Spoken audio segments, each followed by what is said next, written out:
Hi hello guys, welcome back to mister lucky pedia YouTube channel ಹಾಗೂ ನನ್ನ Instagram ಚಾನಲ್ಗೆ ಸ್ವಾಗತ. ಸೊ ಇವತ್ತು ಸುಮ್ಮನೆ ಹೆಂಗೆ ಸ್ಕ್ರೋಲ್ ಮಾಡ್ತಾ ಇರುವಾಗ ನಮ್ಮ ವರುಣ್ ಬ್ರೋದು ವಿಡಿಯೋ ನೋಡಿದೆ ನಾನು. ಸೊ ತುಂಬ ಖುಷಿ ಆಯಿತು ವಿಡಿಯೋ ನೋಡ್ತಾ. ಹಾಗೆ ಅಷ್ಟೇ ಬೇಜಾರಾಯಿತು ವಿಡಿಯೋ ನೋಡಿ ಅಲ್ಲ, ಯಾರೆಲ್ಲ ಬ್ಯಾಡ್ ಕಮೆಂಟ್ ಹಾಕಿದಾರಲ್ಲ, ಸೊ ಅದ್ರ ಬಗ್ಗೆ ತುಂಬ ಬೇಜಾರಾಯಿತು. ಅವ್ರವ್ರ ಲೈಫಲ್ಲಿ ಅವ್ರು ಚೆನ್ನಾಗಿದ್ದಾರೆ ಗುರು. ನೀನು ಯಾಕೆ ಗುರು ಅವ್ರವ್ರ ಲೈಫಲ್ಲಿ ಹೋಗಿ ಕಡ್ಡಿ ಅಲ್ಲಾಡ್ಸಕ್ಕೆ ಹೋಗ್ತೀಯಾ? ಸೊ ನಿನ್ನ ಲೈಫ್ನ ನೀನು ಚೆನ್ನಾಗಿ ನೋಡ್ಕೋಬೇಕು. ಅವ್ರ ಲೈಫಿಗಂತೂ ಹೋಗೋಕ್ಕಾಗಲ್ಲ, ಅಟ್ಲೀಸ್ಟ್ ಅವ್ರ ಲೆವೆಲಿಗೆ ಬೆಳೆಯೋಕ್ಕಾಗಲ್ಲ ಅಂದರು. ಕಡ್ಡಿ ಅಲ್ಲಾಡ್ಸೋಕ್ಕೆ ಬಂದುಬಿಟ್ಟು ಹೋಗಿ ನೀವು ಅವ್ರ ಕಮೆಂಟ್ ಹಾಕ್ಬಿಟ್ಟು ಸರಿನಾ?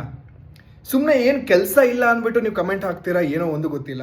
ಒಬ್ಬರಿಗೆ ಯಾವಾಗ ಕಾಲು ಎಳೀತಾರೆ ನೋಡಿ, ಅಂಥವ್ರು ಆ ಕಾಲು ಎಳ್ದಿರೋ ಮುಂದೆ ಚೆನ್ನಾಗಿ ಬೆಳೆದು ತೋರಿಸ್ಬೇಕಂತ ಅನ್ಕೋತಾರೆ. ಸೊ ಯಾರು ಯಾರ ಲೈಫನ್ನು ಅಳತೆ ಮಾಡೋಕ್ಕೆ ಹೋಗ್ಬೇಡಿ, ಒಂದೇ ತಕ್ಕಡಿಯಲ್ಲಿ ತೂಗು ಹಾಕಕ್ಕೆ ಹೋಗ್ಬೇಡಿ. ಸೊ ಅವ್ರವ್ರ ಲೈಫ್ ಪರಿಸ್ಥಿತಿ ಅವ್ರವ್ರ ಲೈಫಿಗೆ ಗೊತ್ತು.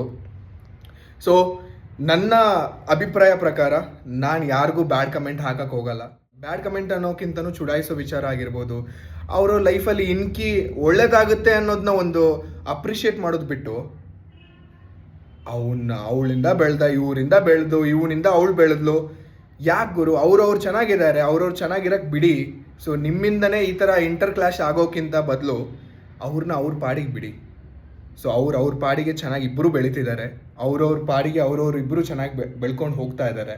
ಸೊ ಇಲ್ಲಿ ನೀವು ಬ್ಯಾಡ್ ಕಮೆಂಟ್ ಹಾಕಿರೋರು ಎಲ್ಲಿದ್ದೀರಾ ಅನ್ನೋದನ್ನ ಯೋಚನೆ ಮಾಡಿ. ನೀವು ಬ್ಯಾಡ್ ಕಮೆಂಟ್ ಹಾಕ್ತಿದ್ದೀರಲ್ಲ ಗೈಸ್, ನೀವು ಎಲ್ಲಿದ್ದೀರಾ? ಸೊ ಯಾವ ಲೆವೆಲಲ್ಲಿದ್ದೀರಾ ಅನ್ನೋದನ್ನ ಥಿಂಕ್ ಮಾಡಿಕೊಂಡು ಒಬ್ಬರು ಬೆಳೀತಿದ್ದಾರೆ ಅಂದರೆ ಸಪೋರ್ಟ್ ಮಾಡಿ, ಸುಮ್ಮನೆ ಕಾಲು ಎಳೆಯಕ್ಕೆ ಹೋಗಬೇಡಿ. ಸೊ ಇದು ನನ್ನ ಸಜೆಷನ್. ಸೊ ಇಷ್ಟೇ ನನ್ನ ಪ್ರಕಾರ. ನಾನು ತುಂಬ ಏನೋ ಹೇಳೋಕ್ಕಿತ್ತು, ಸೊ ತುಂಬ ಶಾರ್ಟಾಗಿ ಹೇಳ್ತಿದ್ದೀನಿ. ಅವ್ರವ್ರ ಲೈಫಲ್ಲಿ ಅವ್ರು ಚೆನ್ನಾಗಿದ್ದಾರೆ, ನಿಮ್ಮ ಲೈಫಲ್ಲಿ ನೀವು ಚೆನ್ನಾಗಿರಿ. ಅದು ಬಿಟ್ಟು ಸುಮ್ಮನೆ ಕಡ್ಡಿ ಅಲ್ಲಾಡ್ಸಕ್ಕೆ ಬರೋಕ್ಕೆ ಹೋಗ್ಬೇಡಿ, ಯಾಕಂದರೆ ನಿಮ್ಮ ಮನೆ ದೋಸೆ ತೂತೇನೆ. ನಾನೊಂದು ಸಜೆಷನ್ ಕೊಡ್ತೀನಿ ಸ್ನೇಹಿತರೆ, ಯಾರೆಲ್ಲ ಬ್ಯಾಡ್ ಕಮೆಂಟ್ ಹಾಕ್ತಾರೆ ಅವ್ರಿಗೆ. ಅವ್ರವ್ರ ಲೈಫಲ್ಲಿ ಅವ್ರು ಬ್ಯುಸಿಯಾಗಿದ್ದಾರೆ, ಸುಮ್ಮನೆ ನೀವು ಹೋಗಿ ಕಡ್ಡಿ ಅಲ್ಲಾಡಿಸ್ಬಿಟ್ಟು ನಮ್ದೆಲ್ಲಿಡ್ಲಪ್ಪ ಅನ್ನೋದನ್ನ ಬಿಟ್ಟು ನಿಮ್ಮನ್ನು ಎಲ್ಲಿಗೆ ಇಡಬೇಕು ಅನ್ನೋದನ್ನ ಲೆವೆಲ್ಲಿಗೆ ಯೋಚನೆ ಮಾಡಿ. ನೀವು ಬೆಳಿತೀರಾ, ನೀವು ಬೆಳಿಬೇಕು. ಸುಮ್ಮನೆ ಬ್ಯಾಡ್ ಕಮೆಂಟ್ ಆಗಿ ನೀವೇ ನಿಮ್ಮ ವ್ಯಾಲ್ಯೂನ ಕಡಿಮೆ ಮಾಡ್ಕೊಳಕ್ಕೆ ಹೋಗಬೇಡಿ. ಇಷ್ಟು ಹೇಳಕ್ಕೆ ಇಷ್ಟಪಡ್ತೀನಿ. ಬೆಳೆಯೋರನ್ನ ಬೆಳೆಸಿ, ಇಲ್ಲ ಅಂದರೆ ತಿಕ್ಕ ಮುಚ್ಕೊಂಡು ರೀಲ್ಸ್ನ ಸ್ಕ್ರೋಲ್ ಮಾಡಿ.